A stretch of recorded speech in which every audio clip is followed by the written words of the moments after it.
So,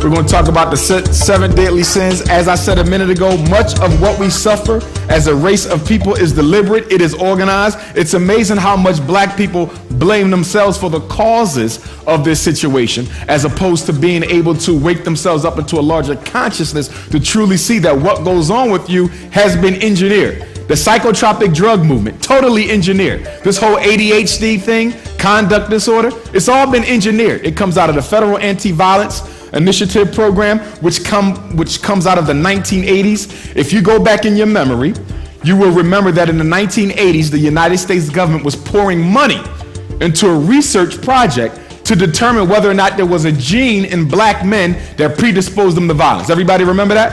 It was about 30 years ago. Because of the massive outcry against that movement, it went underground. Most of us think that it went away. It never went away. One thing you got to understand about the United States government or any imperial power, whatever it starts, it finishes. And this is where we go wrong. Whatever it starts, it finishes. Okay? So it went underground and it came back as attention deficit hyperactivity disorder, conduct disorder, opposition to defiant disorder, all of which come out of not only the Federal Anti-Violence Initiative, but the new COINTELPRO against the black community.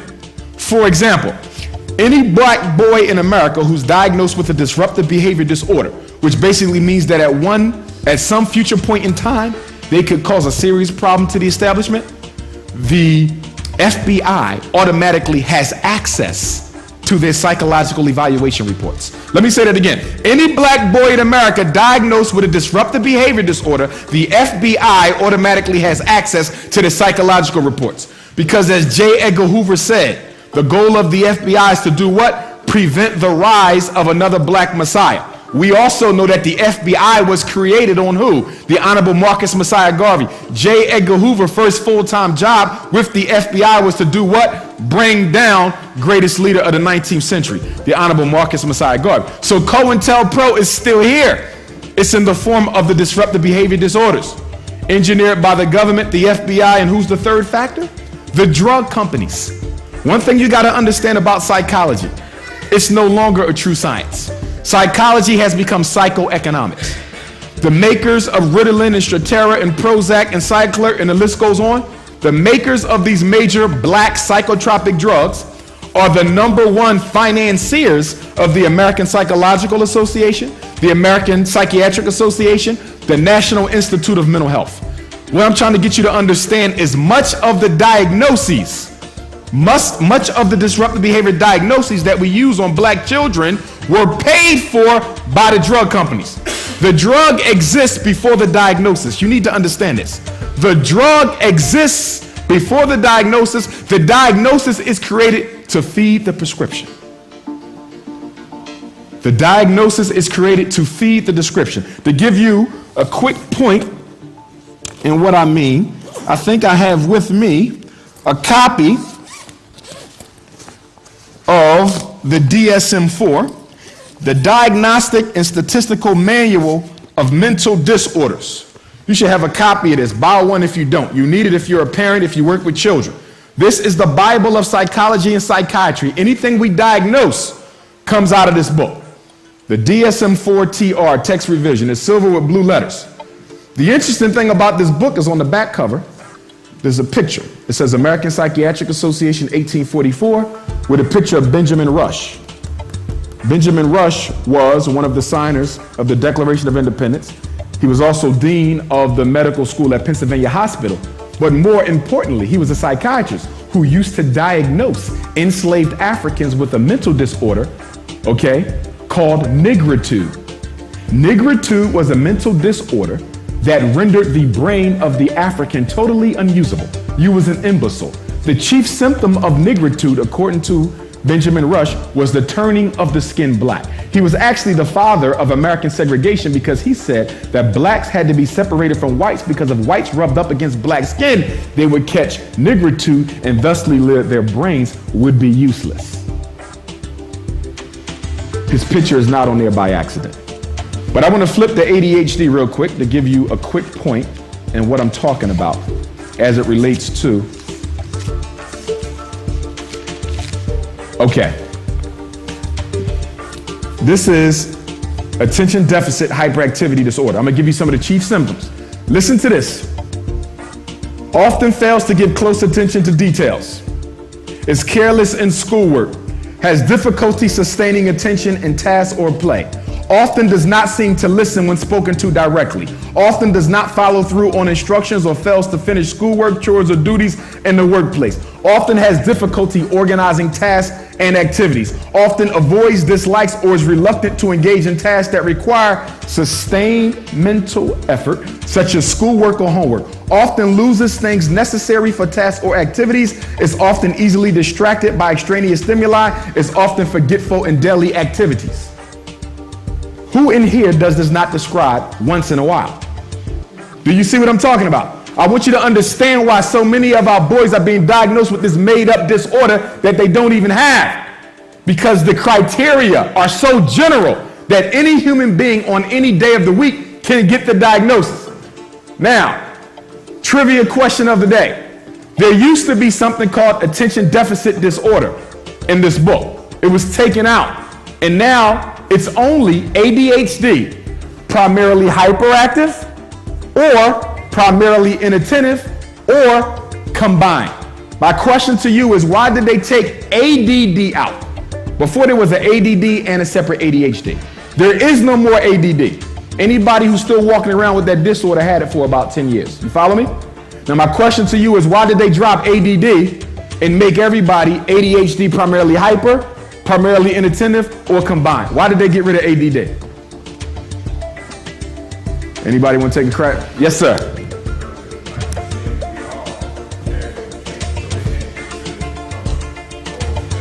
True, it was very ambiguous, but the main reason is because there is no drug that can make you pay attention. So when a child gets diagnosed with ADD, it don't lead to a prescription because no drug can make you pay attention. Do you follow me? They can only give a drug to do what? Slow down your central nervous system so you can sit still in the classroom long enough to be miseducated. But no drug can make you pay attention. So they got rid of ADD. Now any child who gets the diagnosis is either primarily hyper, primarily inattentive, but since it's all ADHD now, everybody can get hooked on crack. And the Ritalin is the chemical equivalent of speed. Did you know that? The same illegal drug, speed, that could put a black man in jail for 10 years, you can give it to a black boy and nothing happens to you. In 1960, the United States government put together a committee to study the long-term effects of psychotropic drugs on the black community. And they found that it would be very, very beneficial to do so. So in our community today, most of us are hooked on some form of a drug. If it ain't psychotropic, it's cancer medicine, heart medicine, diabetes medicine. You'd be hard pressed to find a person in the black community who isn't on some form of a drug or another. Important to understand. But 70% of all black boys diagnosed with ADHD don't have an active father figure in their life. Since the beginning of time, you know that when you don't get the attention from your father at home, you go to school looking for it. That's been around forever. But 30 years ago, it wasn't ADHD. But now you have people getting paid off black parents' inability to raise them sons in the absence of the father from the home. Most of them don't need nothing but a man in their life. When I was growing up, I was never allowed to be ADHD because my father wouldn't allow it. I was never allowed to be conduct disorder because my father wouldn't allow it. I was never allowed to have oppositional defiant disorder because my father wouldn't allow it. You understand? Most of these diagnoses come from poor discipline. How do you differentiate between the three? ADHD, conduct disorder, ODD. Conduct disorder is physical acting out. Okay, a child with conduct disorder hits and they abuse other kids. Again, lack of discipline, not a real disorder. Oppositional defiant is a mouthy child. You ask them to do something? No. Go to school? No. Do your work? No. But an ODD kid does not physically attack. Conduct kid physically attacks. And of course, ADHD is supposed to be a what? Brain-based neurological problem, right? But when's the last boy you see diagnosed with ADHD was given an MRI or a CAT scan? It doesn't happen. Most black kids who get diagnosed with ADHD get diagnosed off of the referral from the teacher and the parent, and that's it. Okay? Social engineering. First, we got to start with the definition. What is engineering? The planning of bringing about something, especially when done with ingenuity or what? Secretiveness. This is the dictionary definition. An engineer. A planning of bringing about of something, especially when done with ingenuity or secretiveness. What is genocide? Definition from the dictionary: the systematic killing of all the people from a national, ethnic, religious group or an attempt to do this. Why did I underline all? The reason why I underline all is because there are a lot of Africans, not just in America, but all around the world, who think that if they dress a certain way, or talk a certain way, or live a certain way, or drive a certain way, or marry a certain way, that somehow the dominant structure of this society will forget that they're Africans. Deadly sin number one. Let's talk about abortion. This is a quote. Several years ago, 17,000 aborted black babies were found in a dumpster outside a pathology laboratory in Los Angeles. 12 to 15,000 were observed to be black. Did you know that? 17,000 aborted babies in LA. What it's not telling you is that the dumpster where these 17,000 black aborted babies were found was right near a United States government testing laboratory.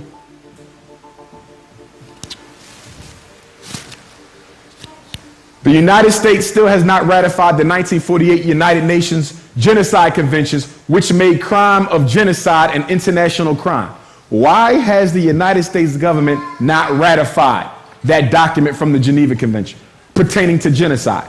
Because the government continues to be, has always been, about the business of getting rid of you. And most of us, when we celebrate the end of slavery, and I don't understand how we celebrate 4th of July, if I can regress for a moment. What were you on July 4th, 1776? You were a slave, and you didn't get your freedom, not with Lincoln's Emancipation Proclamation, which he made in 1862. It went into effect 1863. That didn't free you. That only freed who? Slaves in states that were currently in armed rebellion. So if Jefferson Davis and the Confederacy had already withdrew from the United States of America, when Lincoln said you were free, did it mean anything? No. Because he executed an order over a new nation over which he had no control. And then in 1865, it still didn't matter. Slavery ended in December of 1865 with the passage of the 13th Amendment by the United States Congress. December of 1865. The Emancipation Proclamation meant absolutely nothing. And anybody who celebrates July 4th, I need to question your sanity too. Okay? Because you'll celebrate the freedom of your former conqueror, colonizer, and slave master, but you didn't have yours yet, and you still don't today. Where's your supermarket? Where's your planes? Where's your ships? Where's your submarines? Where's your hospitals? Where's your multinational corporations? You don't have none, but you'll say you're free because you drive a nice car with big rims on it. Okay? But what do you control? And one of the things we fail to realize, black people say, like in Philadelphia, you probably all heard we had a situation where a group of black campers were told that they couldn't swim in a certain pool. They gave the check back and said, I got to go somewhere else. And people say, well, I thought this was over. HIV is not an accident, good people. HIV is what? A strategy for what? Population control. Abortion is a strategy for what? Population control. Ebola, West Nile. And AIDS, they would have you believe what? Where did they say AIDS come from? To this day, where are they saying AIDS come from? A monkey in the Congo. Listen. And this is the official line of the U.S. government.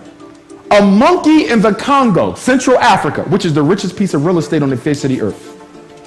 Let me say that again. That's why there's so much fighting over there, which is engineered by Western nations. So while we fight against each other, they run out with all the wealth. They do it here, they do it in Africa, they do it in the Caribbean. Because black folks, if there's one thing you can be count on, is to hate one another and fight one another. That is your international reputation. All you need is one bag of weed, one gun, and just stand back and watch. Okay? But anyway, they said that a monkey in the Congo cohabitated with a black woman. And that's how AIDS came to be. And Ebola.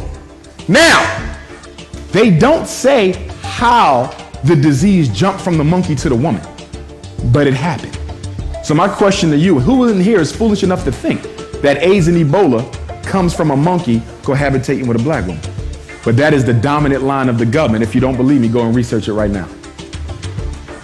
Next slide.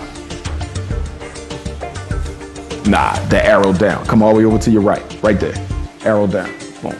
Dr. Charles Lowe, the National Institute for Health, recommended mandatory abortion for any unmarried girl found to be within the first 3 months of pregnancy, and mandatory sterilization of any such girl given birth out of wedlock for a second time. However, Fannie Lou Hamer intervened and it was canceled. And everybody should know who Fannie Lou Hamer was.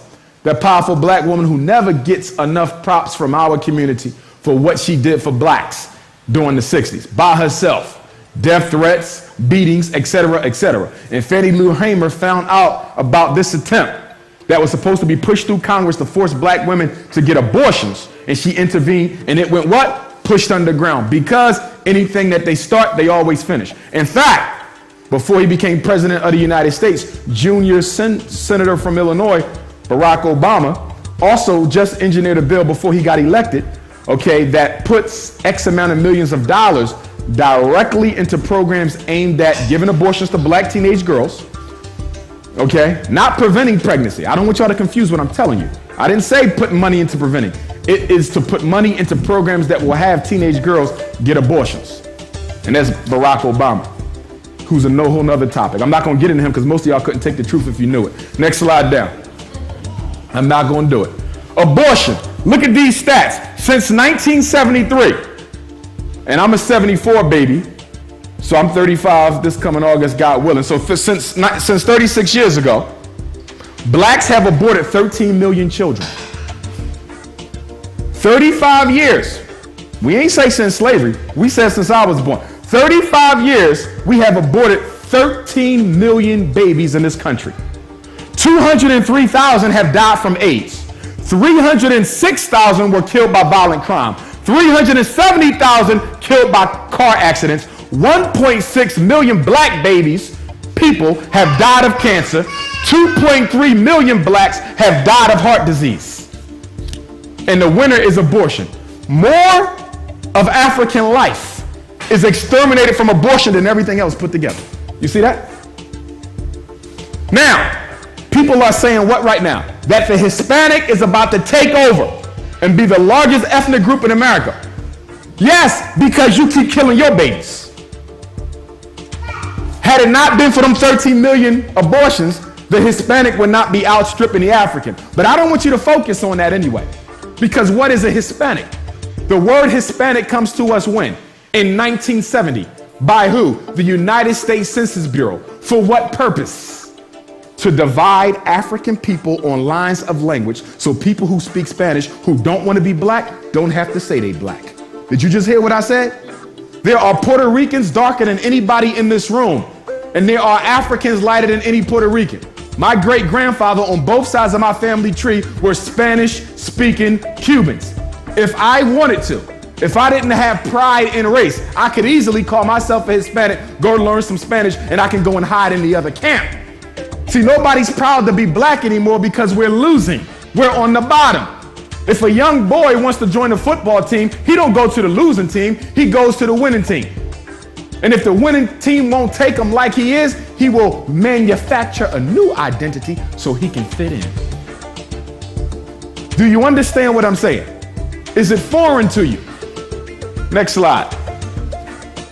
Black women are 3 times more likely as white women to have an abortion. Why?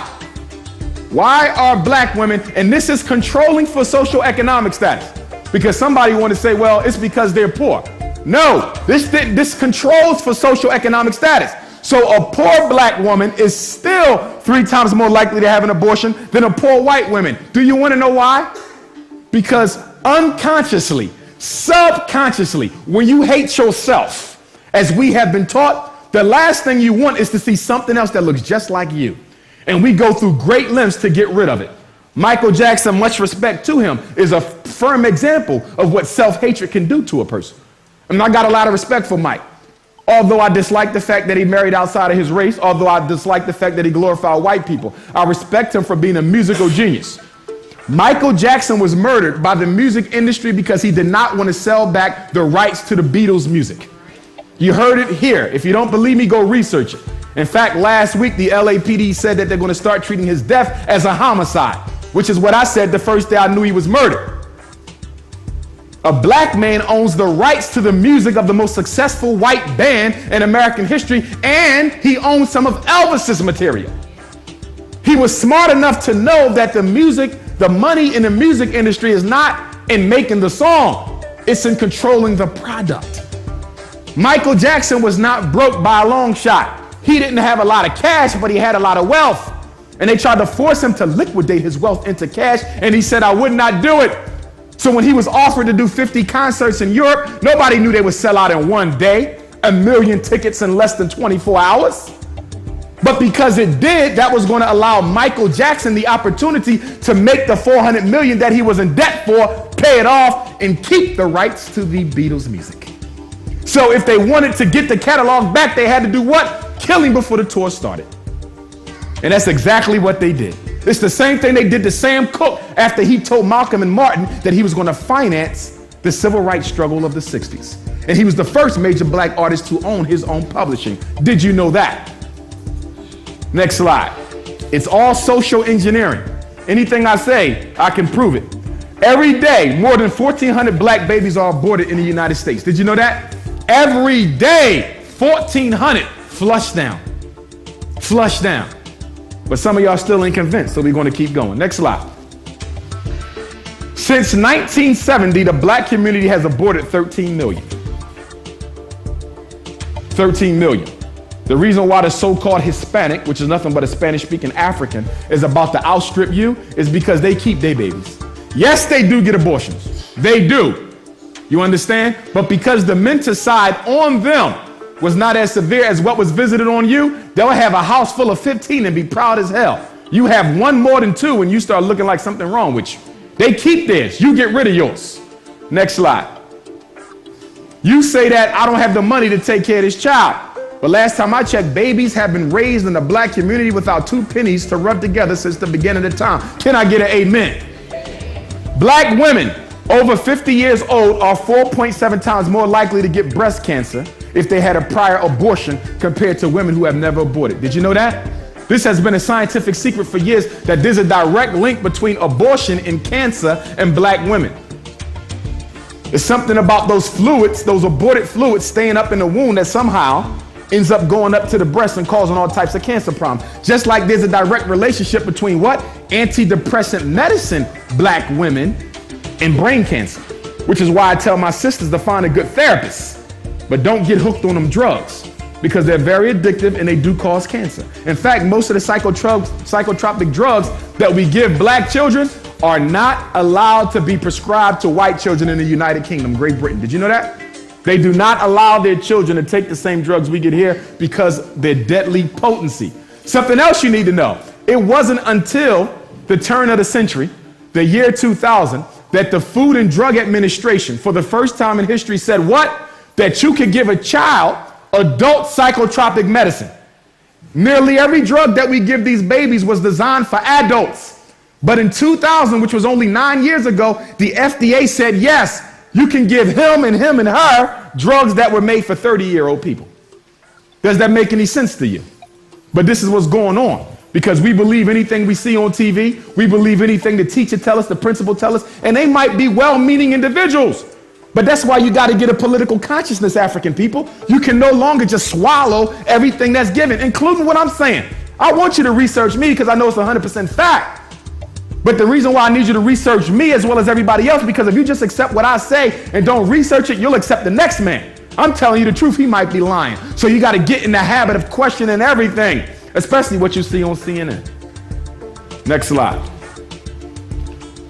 Black rates versus white rates. Black women abort 472 babies per every 1,000 black babies born. White women abort only 161 per 1,000. In fact, they love recreating themselves so much that they'll take fertility drugs and everything else to have more. You'll take fertility drugs so you can have none. Or you get the implants and then you take them out. You say you want to have children. They come out with 5 and 6 eyes and stuff like that. Because you're messing with Mother Nature and you're not supposed to be messing with that. Nearly half of all black pregnancies end in abortion. See that? We abort just under half of every baby conceived in our community. And it is a product, not that you ain't got enough money. It's self-hatred. Margaret Sanger created Planned Parenthood in the 1920s to rid America of unwanted black babies. Planned Parenthood, 1920s, the same time that the Garvey movement began to take off. She specifically said herself that Planned Parenthood was designed to eliminate black babies who were becoming a pesticide or appendage on the white economic order. Next slide. Planned Parenthood rarely recommends adoption over abortion to black mothers. The research is clear. When a black woman goes to Planned Parenthood, get rid of it. White woman goes to Planned Parenthood, why don't you think about abortion? Excuse me, why don't you think about adoption? Why is that? And we got to deal with the adoption issue in the black community too, because we are not adopting our children as much as we need to. In fact, you know what? Nobody wants black children. Okay? I work with DHS nationally. I know this. The hardest child to get adopted is the black teenager. If they more than 12 years old, you don't want them. The white folks don't want them. Nobody wants them. The easiest child to get adopted is an infant. But once a black child hits 14 years old, nobody wants to be bothered with them anymore. So our children are languishing in the system. So everybody in here need to think about adopting one. You ain't got to do it now, but you need to do it eventually. Even I feel like I'm going to need to adopt as well because nobody's taking our babies. In fact, people of other races who want to adopt, you know what they do? They travel halfway around the world to some remote island and they'll get a baby before they adopt one right here. And you know what? We do the same thing. We'll go to Pakistan and get one of their kids or something like that instead of adopting our own kids right here. And it's very, very sick. Next slide.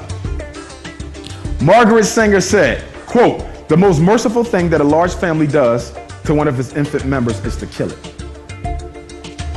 She said, "More children from the fit, less from the unfit. That is the chief aim of birth control." She said, "We do not want the world to go out that we want to exterminate. We don't want the word to go out that we want to exterminate the Negro population." This is her words. I'm giving you her, the mother of Planned Parenthood. And do you know that Planned Parenthood sites are disproportionately located inside or right next to black communities? Did you know that? Nationally. Now there's more white people than black people. We only, 17% of the entire populace. So how is it that most of the Planned Parenthood sites are within or right next to where we sleep at? Because it was put there for you. But you thought that when they passed the 13th Amendment that everything was fine. Or some of you thought that when the Civil Rights Bill came in 65, you was fine. And some of you thought that the Voting Rights Act in 68 was fine. And then some of y'all think that when Obama came in, he was fine.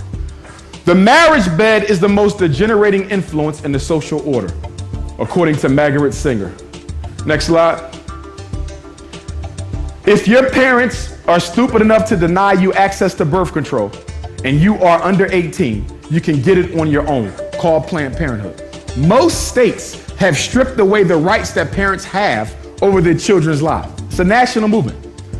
Children can make reproductive decisions at 16 in most states. So if your 16-year-old daughter wants to get an abortion and she don't want you to know, she can do it at 16.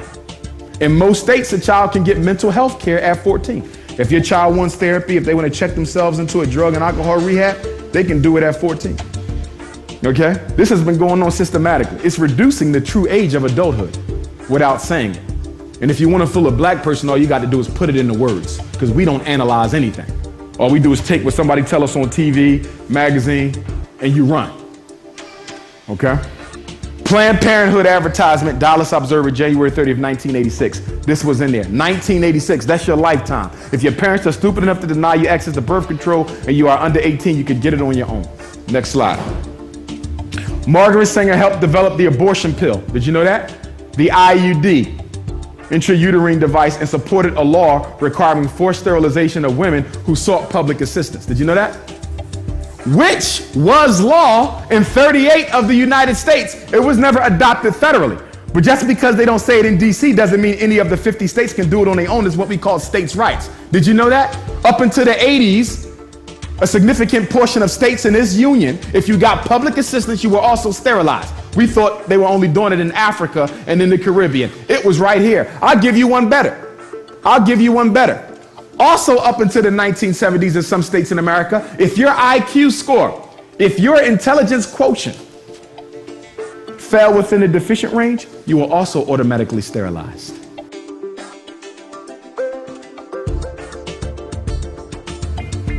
Even at my internship, I'm telling these young black boys, you need to understand something.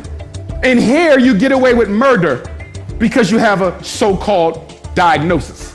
You ADHD, you conduct disorder, you ED. So when you mess up, you don't get in trouble. I said, listen to me, young man.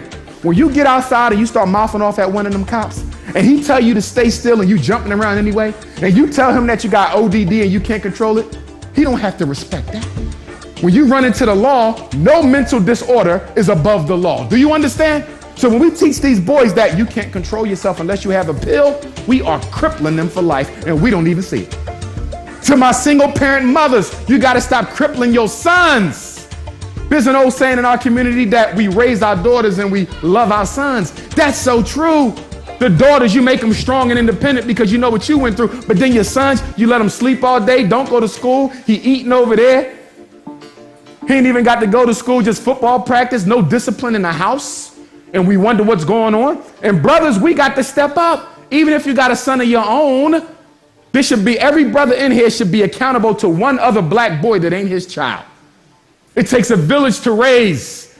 And we are being so selfish. When I give educational presentations, you know what bothers me? When somebody comes in and say, you know what? I don't have no kids. I don't need it. What you mean you don't have no kids? In the African tradition, every child belongs to the race. There is no such thing as mine and yours. Do you want to know why? Because if my 7-year-old daughter grows up and she's 18, and you didn't properly raise your son, and he grows up and he's 18, he might rape, molest, or hurt my daughter. Now whose business is it? There's no clear separation amongst families. We're one group of people. And I don't know what we think we hiding because everything we doing we done did for the last 20 generations, which is bow down to other people. Next slide. The active ingredient. Now we're talking about chemical dependence. You know what's interesting about cocaine? Do you know that cocaine was brought to America by European scientists to give to enslaved Africans so that they could work longer on the plantation? Did you know that? Cocaine was brought here for you, and they want to lock everybody up for it when they brought it here. Marijuana was brought here for you. And the first law against marijuana came into creation because it was believed that when black men was intoxicated with drugs, they would go around and violate white women. Look at that. Crack and weed. The history starts with you. But the active ingredient in cocaine was isolated, brought to America during the eve of the Civil War, given to slaves to help increase their productivity. Cocaine was brought to America for black folks. Next slide. Also, you need to know that every drug in America was once legal at one point. Did you know that? Heroin, opium, crack. Every drug in America was once legal. They pick and choose what is illegal based on what? Social engineering. Which ones did the blacks use? Which ones did the white use? Look at Bill Clinton. Mandatory minimum 5 years in jail for 5 grams of crack. But if you smoke powder, you need 500 grams to get a mandatory minimum sentence of 5 years. Now, as a psychologist, I know that crack and powder exert the same damage and influence on the human psyche. Both of them have equal addictive power. Do you understand? So why is it that if you sell 5 grams of crack, you get 5, but you need 500 grams of powder to get 5? It's called picking and choosing who you want to lock up. It's that simple. Although only 12 to 20% of the U.S. population, blacks account for more than half of all whiskey and malt liquor sales. Cadillacs too. And then they talk about reparations and they say, well, we need, yes, we're entitled to reparations, but Umar Abdullah Johnson does not think we should be fighting for it right now. Do you want to know why? Because the black community is totally disorganized and your leadership is very weak and self-serving. If the United States government called black leaders to the White House and said, we got a $5 billion check, half them Negroes gonna run off with half of it and give you the pennies. And because you don't own your own stores, banks, hospitals, in 48 hours, that money be right back where it came from. Do you understand? Because the black dollar does not circulate one time in its own community. The first time you pull your dollar out, you give it to somebody else. The Jewish dollar goes through 20 times. The European dollar goes through 13 times. Even the Oriental dollar, and it ain't even but so many of them in these United States, at least goes through 5 times. Why does our dollar only go through once? Unfortunately, black media outlets are willing to sacrifice good journalism for profit, as many black media outlets run dozens of advertisements for what? Cigarette and liquor companies using hip hop to entice young black teens to use their drugs. And the government even allows the cigarette companies to sell their drugs using cartoon. Now, who you think they targeting the cartoon for? Do y'all follow me? Anything you see on TV desensitizes you to the effects of it. That's how you control the people. It's called propaganda. And if you've never read a book on propaganda, go and get one. It is the deliberate controlling of people's minds through the images that you saw. CNN, C-SPAN, controlled by big corporate business. During the presidential race, Obama, I told people Obama would win soon when he got in the race. They said, well, why you say that? He's black. If you say so, but that ain't why you're going to win. He's going to win because he was chosen back when he was at Columbia University as an undergrad. Do you know who Obama's undergrad advisor was? A man by the name of Zbigniew Brzezinski. Do you know who Zbigniew Brzezinski was? He's the man that the Rockefeller family paid in 1973 to create the Trilateral Commission and the Council on Foreign Relations. You got to study this stuff, black people. Study it. You ain't going to get nothing new from him. It's the same old thing.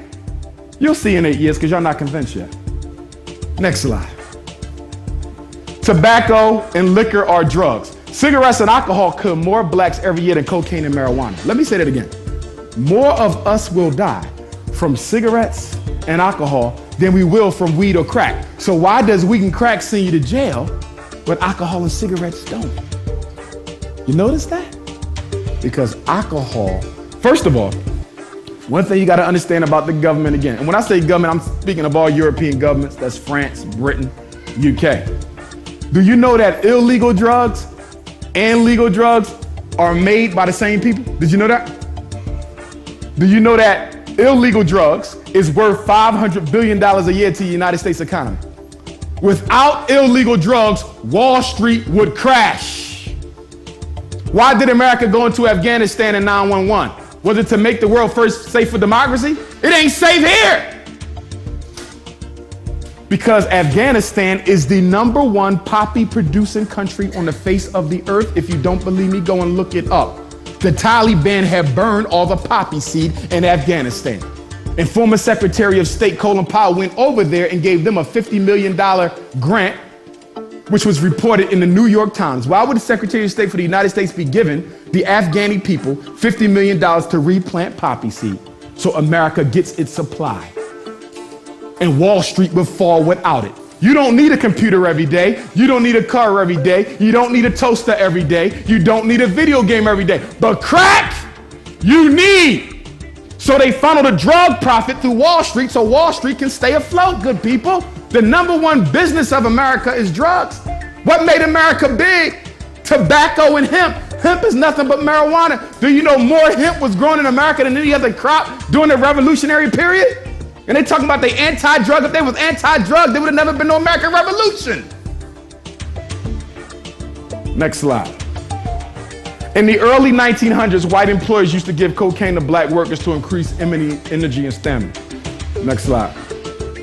The Harrison Narcotics Act of 1914, the same year that the Honorable Marcus Messiah Garvey started the largest organization in black history, the Universal Negro Improvement Association and African Communities League. Jamaica, he came to America in 1916. UNIA was incorporated in 1916. Okay, he gave us the what? The Negro World, the most powerful, prolific, and well-known black newspaper of all time. Nothing today can touch it. He gave us the Black Star Line Steamship Corporation, the only major leader to put ships on the water for black people. He gave us the Negro Factories Corporation. He gave us 2 colleges. He gave us black men who stood up and defended the black community away from the Ku Klux Klan. And do you know who helped to bring down the honorable market? And most of all, he gave us the what? Red, black, and green flag, Madison Square Garden, 1920. Blacks, drugs in the United States government. Marijuana was banned for the same reason cocaine was, as it was believed to cause a violent effect on degenerate races, i.e. black men would attack white women, which was not true. Next slide. CIA, Cocaine Import Agency. Did you know that the CIA was started by a Wall Street banker? Why would a Wall Street banker be interested in starting the Central Intelligence Agency? Because everybody knows that the job of the CIA is to oversee drug trafficking. Yes, you can sell drugs in America if you have permission from the government. Do you know why they was going to invade Colombia? Who can tell me why they was going to invade Colombia? Because they didn't want to funnel their money through Wall Street. The Colombian drug lord said, we can handle this ourselves. And they said, well, this is a gangster government. The world is nothing but gangsters and thugs. You fail to understand this. Why you think the atomic weapons are so big? Because America got one. The UK got one. So what's that, North Korea? Well, y'all want to keep picking on me? I'm going to get one. Now what? Now everybody got their hammer out. Because the only way to protect yourself in these days and ages is through power, organized strength. But the only time you can get black people together is for the Super Bowl or the playoffs. Or Obama inauguration. Next slide. Why was the CIA founded by a Wall Street banker to oversee the laundering of drug profit? Next slide. Harrison Narcotics Act, the year Garvey started the UNIA. Look at this. Did you know that Ritalin is a type B drug? This is the Drug Enforcement Agency of America. This ain't Umar Johnson. Why would the United States Drug Enforcement Agency put Ritalin, the #1 selling anti-stimulant in the world? Why is it classified as Schedule B? You know what that means? That means it's just as addictive as crack. According to the government, Ritalin is just as addictive as crack. Look at this. Crack, ecstasy, cocaine, opium. Class B, amphetamines, barbiturates, those are speeders. Class C's is steroids. Ritalin goes up here, Class A, excuse me. It's a Class A drug. Next slide. Kids even sell it. In the schools where I work, they sell psychotropics so they can get high, because that's one of the side effects. And we know Xanax. Xanax is crazy in the hood. Everybody's selling their Xannies, okay? Black people don't want to deal with the reality as we see it and fix it. We just want to escape, so we just want to beam on up. In his book, Dark Alliance, West Coast reporter Gary Webb proved that the CIA and the FBI conspired to pour cheap drugs in the black community to destabilize the community and finance covert operations in South America. Get the book. White reporter, Gary Webb. If I'm not mistaken, they might have killed him. Did they kill Gary Webb? Okay, they killed him once he came out with this book. Okay? Why do you think the Black Panther Party of yesterday was so thoroughly destroyed by the government? Because they tried to stop drugs. That is a government industry, but they didn't know it at the time. But by the time they was done, they realized it. To fight drugs in the black community is to fight the government itself because they supply it. You saw the movie The Godfather. What did Corleone say? Give the drugs to the black because they have no hope. Next slide. Vice President Dick Cheney and Ollie North worked together on several international drug trafficking projects. One thing you need to understand about the presidency, because most of y'all think the presidency is a person, right? Because that's what you get in civics class. The presidency is an institution with a face on it. There are hundreds of men and women who tell them people what to say out their mouth. Will you please get that through your head? Why did Obama say this? Obama ain't doing nothing but reading from a script. And we got our young kids worshiping diamonds. I don't want no young people worshiping no diamonds and no gold, because you all need to know that there's enough diamonds under the soil of Africa that if you put every diamond on the world market at the same time, you drop the price of diamonds to a nickel a piece. And they sell them for $20,000. You want to know why? Because the Oppenheimer family that controls the diamond industry, which comes from Cecil John Rose, who conquered South Africa and killed nearly 50 million blacks, cut off breasts and everything else to intimidate the South Africans so that nobody would sell a diamond but him, created a scholarship program called the Rhodes Scholar. And the purpose of the Rhodes Scholarship program was to do what? Train leaders who will continue to imbibe, as he said, quote, the British imperial ethos. The British imperial ethos. Y'all got to know this. The Oppenheimer hires mercenaries to go through Africa, and if they find anybody selling diamonds, they kill them. I'm telling you what I know. They kill them. You better not be found with a diamond in Africa or your brains will be taken from you. Why you think there's no diamond countries over there? In the Congo, they run through the water, brothers and sisters. They run through the water like rocks. And you over here killing yourself for it? Do you know how the diamond became the engagement ring of choice? The Oppenheimer family put millions of dollars into a television public relations campaign where hundreds of white women was flashed on TV for 10 years with a diamond. And they equated diamond with love so they could get rich. Chemical dependence. Diaska, Setco, Vortex, Frigorificals. European firms. All four of these firms smuggled drugs and were on the CIA's list of approved vendors receiving subsidy from the US government. Why would drug smuggling corporations be getting subsidized by the US government? Because the number one business on Wall Street is drugs. Actually, it's the number two. What was the number one business on Wall Street? Slavery. You was the first thing traded. You were the first stock in bond. Do you know that most of the insurance companies in America were started by doing what? Insuring the slave ships? Because only half the cargo made it. In fact, they called the African in America the strongest African on the face of the earth, because you had to come from the continent, go to the Caribbean, get broke through Willie Lynch, psychologically, right? And then they brought you here. The FBI and the CIA have undercover police officers in every major city in the United States to supervise the inner city drug trade. Did you know that? There are people in the Muskegon, Michigan Police Department who are undercover officers. The district don't even know, to make sure that none of you revolutionaries go around trying to mess with the weed and the crack sales, because you're messing with Wall Street. Next slide. A recent Philadelphia Daily News article ran a story on a police officer who had a poster in his locker that read blue by day, white by night. You have the Ku Klux Klan and you got the Blue Klux Klan. B-L-U-E. Blue Klux Klan. Next slide. The United States government relies on its policies to intimidate and interrogate innocent blacks as a means of enforcing fear of the state. This role was once occupied by the slave driver. Now the police own it. And anybody who knows the history of the police know that who became the police? The police became the slave driver class, the overseer class, also the Italian and the Irish immigrants who couldn't stand blacks because they said we was taking their jobs, went right into the police force. The same people who were lynching you for 100 years can now beat you legally with a badge. Next slide. But don't believe me, I want you to research this now. Rodney King syndrome. Can't we just all? Since the 1990 police beating of Rodney King, followed by riots, worse acts of police oppression have occurred with very little outcry from the black community. It appears that the black community has now become numb to police misconduct. We don't do anything about it. Another one beat up by the cops. Next slide.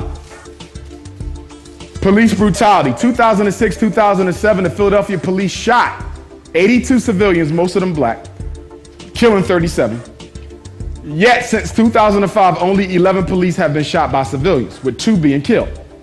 So why do we keep hearing that police are being victimized?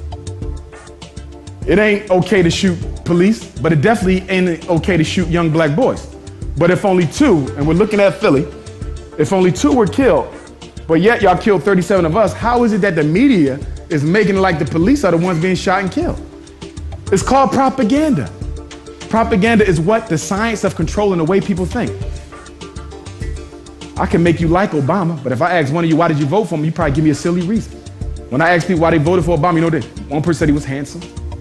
Somebody else said, I like his swag. Okay? Somebody else said he was black. Negro reasons. See, those are Negro reasons.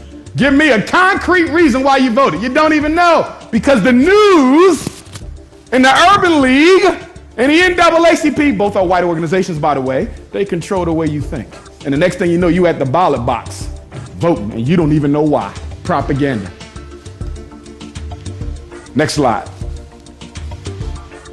And for those of you who voted for him, there's nothing wrong with that. I just want you to study him a little bit more. Okay? It don't matter whether you vote for him or not, as far as I'm concerned. Why? Because you don't pick presidents. People never did. You have never chosen a president in this country, black people or white people. The president of the United States has always been elected by the Electoral College, which is a private group of men who are put in office by the bankers who run this country to choose who they want. The United States of America is not a democracy. And if you disagree with me, I ask you to show me the word in your Constitution. Show me the word in the Declaration of Independence. Show me the word in the Michigan State Constitution. It is not there. They have played with your mind because you do not study. A thinking man can never be made a slave. A thinking woman can never be made a slave. You must question and think everything. Everywhere I go, I carry a little pad and a pen because when I hear something, I say, okay, that sounds like it kind of matched me, but I need to research that. Take nothing for granted. Get that information. Next slide. I think you skipped one. From 1998 to 2006, 2,883 people were murdered in Philadelphia. 85% of them were blacks killed by other blacks. Why do we have so much black on black homicide? Because black people hate each other. Same reason why you got just as much black abortion. It's the same reason why we don't own nothing. It's the same reason why every time you start a black organization, it falls within a couple years, unless it's run by some megamaniac, egomaniac, who uses it to get rich. Okay? Why? Because black people have no interest in themselves. We are known to fight like cats and dogs. If we try to start a movement in here right now, somebody gonna jump up and say, unless you're dealing with Jesus, I got to leave. Somebody gonna say, if this ain't Muslim, I got to go. If this ain't Hebrew, I'm out of it. If it ain't no fraternities and sororities in it, what that got to do with it? We suffer what we suffer because we African, not for what we believe. Homicide. Blacks are no more than 20% of the population. 45% of all murder victims in 2002 were black, 91% killed by other blacks. Do you know that black men have made history as being the only human group on the face of the earth whose number one cause of death was each other? And then we make rap songs about how great a killer we are, and then we let our boys listen to it. And we let our daughters listen to it. And when he start calling the N-word, you want to know why. And when she start allowing herself to be called the B-word, you want to know why. Because you allow their minds to be conditioned through music and who they hang with. And if you're the parent of a teenager and you have never invited your teenager's friends over the house for dinner, you ain't no real parent. Because you don't know who your kids is hanging with. You don't know what drugs they using. You don't know their parents. When I was little, I had to invite all my friends over for dinner. If they couldn't eat in my house, I couldn't hang with them. It was just that simple. In the black community today, we stop raising our kids at 14 years old. Once they get to high school, we stop checking the homework. We stop going to parent-teacher conferences. We stop making sure they go to school. We stop making sure they come in at a decent hour. Your daughter's boyfriends is all upstairs in a room with her, and you telling her, don't get pregnant. How she ain't gonna get, she's 14, hormones popping like crazy. Back home in Africa, that normally is the age that they start courting and getting married. And you ain't controlling none of it. You just crossing your fingers, hoping she can control her hormones. And then when she end up with 10 babies, she gonna come back and blame you. You wanna know why? Because you're the mother who's supposed to guide my decisions, and you didn't do it. You're the father who's supposed to guide your son's decisions, and you didn't do it. So now he hates you for letting him make decisions to mess up his life. Yes, a child should have a say-so in their life. But one decision no black child should ever be able to make is the decision to destroy their life. And too many of us give them that right, and it's wrong. Next slide. Homicide is the leading cause of death for black men and second leading cause of death for black women. Did you know that? Now the black women are killing and stabbing each other ages 15 to 24. Look at that. Right at that age when we need them, we start losing them. And black folks don't make no guns, but we keep on getting access. A couple years ago, the NAACP tried to sue the major gun manufacturers. They lost. Obviously, why? Because the National Rifle Association is the #1 campaign contributor to both Democratic and Republican candidates. They control the whole show. Nobody gives more money than the NRA. And they got shot down. But I thought that was a respectable act on the part of the NAACP to try to do that. That's one of the things they have done that I do respect. Okay, but you'll never be able to hold them accountable because the gun company is in bed with the government to get your numbers down. Black people used to be half of certain states when we got out of slavery. South Carolina, Georgia, we was 50% of the whole state. But since then, although the numbers go up, the percentage of the population go, they're getting rid of you. And you still running around talking about some you an American citizen. And by the time you wake up and realize that you ain't, it's going to be too late. Next slide. We over here spending $250,000 for houses that ain't worth $50,000 when you can go to Africa with 20,000 US and build a house that's equivalent to one worth 1.5 million over here. It makes no sense. We over here struggling to keep a business afloat, but you can go to Lagos, Nigeria, that has 30 million Africans. There's only 40 of us here. You could put all the blacks in America, we fill up one city. You could go to Lagos, Nigeria, and open up any business you want, and everybody who comes and patronizes you will be an African. You ain't got to compete with white business. You ain't got to worry about the government trying to engineer your business's failure. You know why we don't go over there? Because most of us hate the fact that we African. Like Malcolm said, you cannot hate a root and not hate the tree. And we still. If you ain't been to Africa, you better get there. Take the children with you. I've been 3 times already. My first time was 05. I can't wait to go back again when this intern is over. I love it. When you get there, you're going to know you home. And it don't matter where you go. Okay? I've been to South Africa, Nigeria, Senegal, Malawi, Ethiopia. Just go. Africa is that just get there, but you need to go. You need to feel it. You need to see it. Don't you leave this earth. Do not join the ancestors until you've been to your mother continent. In fact, I done brought dirt bag with me and everything. I got dirt from Goree Island. I got it all. Okay? And it's amazing because when you come back, you're never the same again. I've had nothing but good luck since I went to Goree Island. Nothing but good luck. That's the ancestors. And no, we don't pray to our ancestors. I know some of us got the Arab Muslim mind. I didn't say that if you're Muslim, you're Arabized. I'm a Muslim, but I'm not an Arab black man. See, there's religion and then there's culture. Okay? We forgot that. Prophet Muhammad said, give the man religion, but let him keep his culture. Some of y'all done picked up the Arab culture and everything else. I got to cut that out. Some of us got a European Christian mind. Nothing wrong with being a Christian. All the grandfathers of Pan-African nationalism was Christian. Marcus Garvey was a Christian. Martin Delany was a Christian. Bishop Henry McNeil Turner, Alexander Crummell was a minister. Edward Wilmot Blyden was a minister. Ain't nothing wrong with none of the religions. They all ours. Every last one of them came out of Africa. If it wasn't for Africa, you would have no Christianity, because before that they changed the Bible to say that Jesus was born in a manger in Bethlehem. Everybody in Africa knew that he was born in a cave in Ethiopia.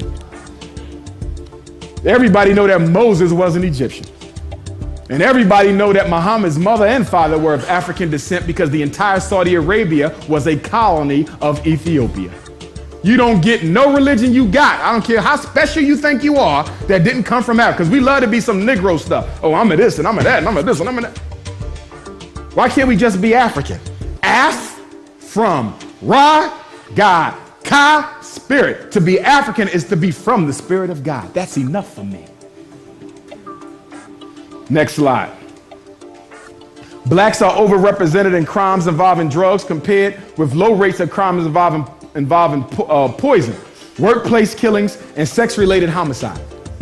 Currently, at least 5.6 million Americans are in prison or have served time there. That's 1 out of every 37 adults. We have the highest incarceration rate in history. What country shares that distinguished honor with America? There's one other country, one other industrialized nation on the face of this earth who also had that 1 to 37 highest incarceration rate. South Africa.